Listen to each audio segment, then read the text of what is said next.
கர்த்தருடைய பரிசுத்த நாமத்துக்கு மகிமை உண்டாவதாக. அதனால கூட 2 தீமோத்தேயு 2வது அதிகாரத்தில் கூட நம்ம 24 வசனம் பார்க்கும்போது, கர்த்தருடைய ஊழியக்காரன் சண்டை பண்ணுகிறவனாக இராமல் எல்லாரிடத்திலும் சாந்த உள்ளவனும் போதக சமர்த்தரும் தீமை சகிக்கிறவனுமாய் இருக்க வேண்டும். எதிர் பேசுகிறவர்கள் சத்தியத்தை அறியும்படி தேவன் அவர்களுக்கு மனம் திரும்புதலை அருளத்தக்கதாகும்.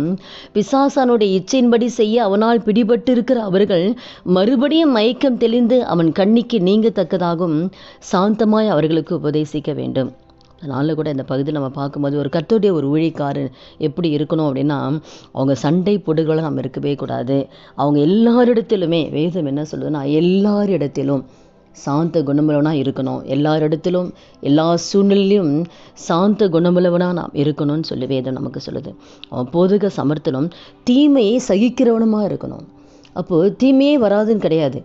ஒவ்வொருத்தர் வாழ்க்கையில் தீமை வரும். அது விசுவாசிகளாக இருந்தாலும் சரி, ஊழியக்காரர்களாக இருந்தாலும் தீமை செய்வாங்க, தீமை பேசுவாங்க, தீமை நமக்கு விரோதமாக துரோகம் பண்ணுவாங்க. ஏன்னா இயேசுவுக்கு விரோதமாகவே அவனுக்கு துரோகம் பண்ணுறாங்க.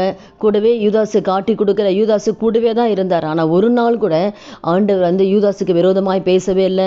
யூதாவை அவர் திட்டலை, எதுவுமே பண்ணலை. கடைசி வரைக்கும் காட்டி கொடுக்குற வரைக்கும் யூதாசு கூட தான் வச்சுருந்தாரு. தவிர ஒரு நாள் கூட யூதாசை ஏன் இப்படி பண்ணுறேன்னு சொல்லி ஆண்டவர் கேட்கவே இல்லை. அப்போ ஆண்டவர் தீமை செய்கிறவங்களுக்கு ஆண்டவர் தன்னுடைய அன்பை தான் வெளிப்படுத்தினாரே தவிர ஒரு நாளும் அவங்க யூதாசுக்கு விரோதமாக செயல்படவே இல்லை.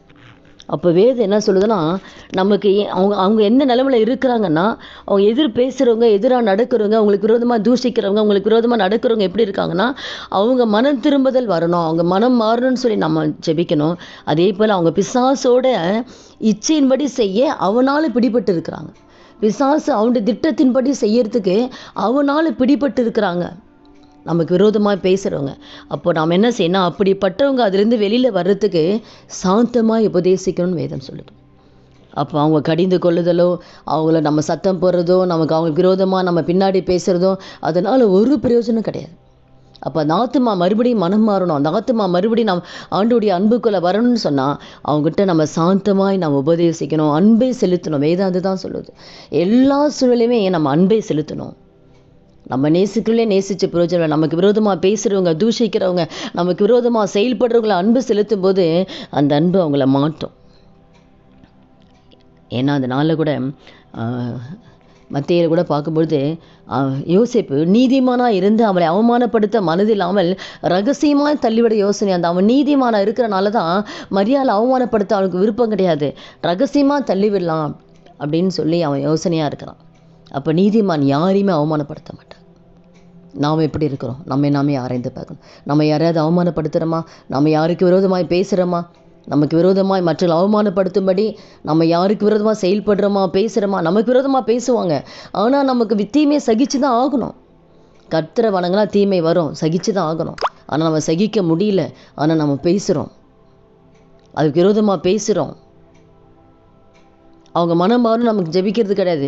அவங்க அந்த காரியத்தில் நாங்கள் விடுதலை ஆகணும், மறுபடியும் கர்த்தருக்குள்ளே வரணும். நமக்கு அதற்கு நம்ம செய்ய வேண்டிய காரியம் செய்கிறதில்ல. அதுக்கு சாந்தமாக அவங்ககிட்ட பேசுறது கிடையாது. அதை நம்ம எல்லாருக்கிட்டையும் சொல்லி அவமானப்படுத்துகிறோம். நம்ம நீதிமானாக இருந்தால் யாரையும் அவமானப்படுத்த மாட்டோம். அதனால் கூட இந்த வார்த்தை கேட்குற ஒவ்வொருத்தர் வாழ்க்கையிலையும் நம்ம நீதிமானாக இருந்தால் தான் ஆண்டுடைய வரிகளுக்கு போக முடியும். நம்ம நீதிமானாக இருந்தால் யாருக்கு விரோதமாக பேசக்கூடாது, யார் இருதயத்தை துக்கப்படுத்தக்கூடாது, யார் இருதயம் பாரப்படக்கூடாது. நமக்கு விரோதமாக பேசிட்டோம், நடக்கட்டும், என்ன செஞ்சாலும் அவங்கள நேசிக்கணுமே தவிர அந்த தீமையை சகிக்கணும் தான் வேதம் சொல்லுமே தவிர தீமைக்கு விரோதமாக பேச சொல்லி வேதம் நமக்கு கற்றுக் கொடுக்கல.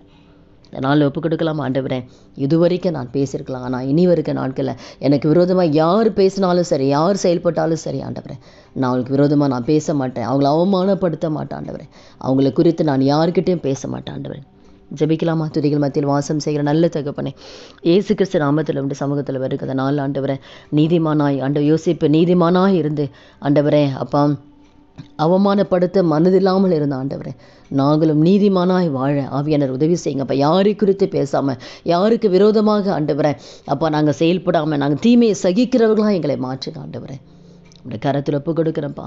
இனி ஆண்டவரே அப்பா எங்களுக்கு விரோதமாய் குறை சொல்கிறேங்க, தூஷணமாக பேசுகிறேங்க, அவங்கள குறித்து நாங்கள் யாருக்கிட்டே பேசுகிறதோ இல்லை பலிப்படத்தில் பேசுகிறதோ இல்லை மற்றவர்கள்ட்ட பேசுகிறதோ இப்படிப்பட்ட எந்த காரியங்களையும் ஆண்டவர் நாங்கள் செயல்படாதபடிக்கு ஆண்டவர் சாந்தமாய் ஆண்டவர்களுக்கு உபதேசிக்க ஆவியான உதவி செய்யுங்கப்பா.